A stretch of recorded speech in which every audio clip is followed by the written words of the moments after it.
Once, in the golden days when kingdoms still rose beside silver rivers and forests whispered with hidden magic, there lived a young girl named Elira. She was the daughter of a humble sempstress, and though her family owned little, their cottage brimmed with warmth and laughter. Elira, with her golden hair and wide green eyes, was as curious as a lark and as gentle as the morning breeze. But above all her possessions, Elira cherished a single thing more dearly than life itself, a strange little doll. Unlike any other toy, it had mismatched button eyes, a wide mischievous grin, and tufts of wild hair sticking in every direction. Its name was whispered through the town in half wonder, half fear, Labubu Doll. Elira had not bought the doll, nor had her mother sewn it. The doll had appeared one stormy night at their doorstep, wrapped in a velvet cloth of deepest purple. A note lay with it, though its ink had faded with time. All that remained legible were the words, "Protect the child. Protect the heart." Though others in the village thought the doll unsettling, Elira adored it. The Labubu doll never spoke, but sometimes its stitched mouth seemed to curve into wider smiles when she was happy, or to droop when she wept. And in the dead of night, Elira often felt that the doll's button eyes gleamed softly, as if guarding her dreams. One fateful summer, the King of Arden announced a grand festival in honor of the stars. Hear ye, hear ye! By royal decree, let it be known that the King's Festival of Stars is officially underway. The royal astrologers had foretold that a rare alignment would soon crown the heavens, and whoever possessed the purest heart might glimpse a falling star, a gift said to grant a wish more powerful than any earthly treasure. Elira longed to see the festival, but she knew she had no fine dress, no gold coins, and no noble lineage to enter the castle gates. Yet the Labubu doll, sitting on her windowsill that night, seemed to watch her with such intensity that she whispered her secret dream aloud. If only I could go to the festival. And to her astonishment, the doll blinked. Not in the way toys shift when your eyes deceive you, but truly blinked, once, slowly, like the closing of a secret door. The next morning, Elira found a gown folded neatly at the foot of her bed, shimmering with threads that sparkled like starlight. Her mother gasped when she saw it, for no sempstress in the kingdom could have crafted such a dress. "Where did this come from?" her mother whispered. Elira only glanced at the Labubu doll, perched upon her pillow, its grin slightly wider than usual. When Elira arrived at the festival, even the nobles stopped to stare. For though her gown shimmered, it was her own natural grace, her kindness, and the strange little doll she carried in her arms that made her unforgettable. The castle towers glittered with lanterns shaped like constellations. Musicians played harps strung with silver, and fountains of crystal water leapt like liquid stars. Yet beyond the laughter and joy, something darker stirred. In the highest spire of the castle lived the king's sorcerer, Malgrin. He was a man with eyes like coals and a heart twisted by envy. For years, he had sought the secret of the falling star's wish, believing it would grant him eternal power. But prophecy had whispered that only a child of purest heart could claim it. When Malgrin's gaze fell upon Elira and the odd doll she clutched, his mouth curled into a cruel smile. "She," he hissed to himself. Ah, there is magic bound in its stitches. I can feel it. That night, as the stars blazed high, the king announced a trial. Whoever wished to seek the falling star must pass through the castle's ancient labyrinth, a maze of thorny hedges said to test the courage of any who entered. Many nobles refused.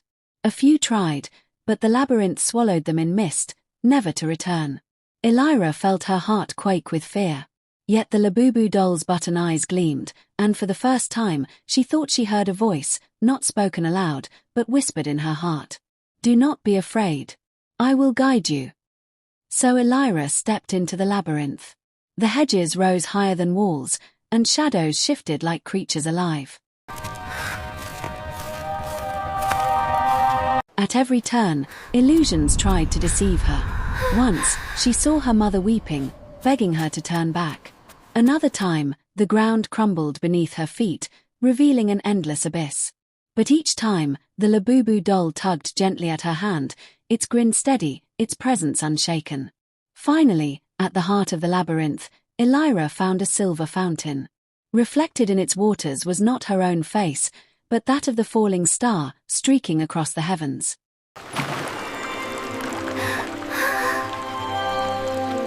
She gasped, knowing the prophecy was true. She had been chosen. But before she could whisper her wish, Malgrin appeared, cloaked in smoke. He snatched the Labubu doll from her arms, holding it high. "So this is the vessel," he sneered. "Bound with ancient magic. The key to the star's power." Elira cried out, but Malgrin raised his staff. "With this doll's heart, I will command the heavens themselves." For the first time, the Labubu doll's grin faded. Its button eyes flickered, and a single stitch unraveled at its chest, revealing a faint, glowing light within. Elira's heart broke at the sight. "No," she cried. "You cannot take him. He is my friend, my guardian." But Malgrin only laughed and prepared to strike. In that desperate moment, Elira leapt forward and threw herself between the staff and the doll. The sorcerer's magic struck her instead, sending her crumpling to the ground. Her gown of starlight dimmed, and her breath grew shallow.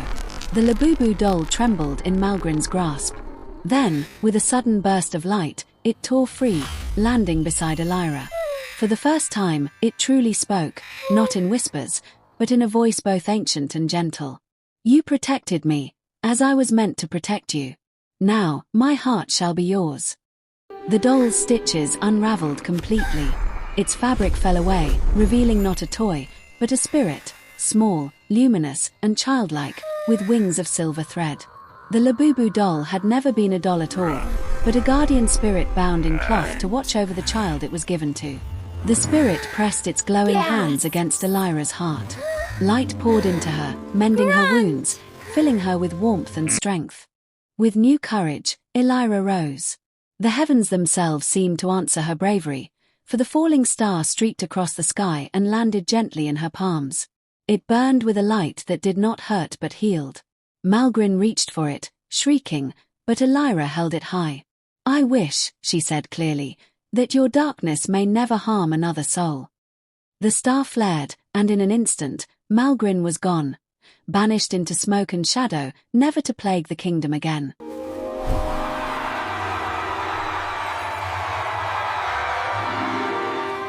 The castle shook as the labyrinth dissolved into flowers, and the people of Arden fell to their knees, hailing Elira as the girl who had saved them all. The Labubu spirit smiled once more at Elira. "My time in this form is done," it said. "But remember, Elira, the purest wish is not for riches or crowns, but for the safety of others. As long as you carry that in your heart, I will always be with you." With that, the spirit dissolved into a trail of stardust, vanishing into the night sky.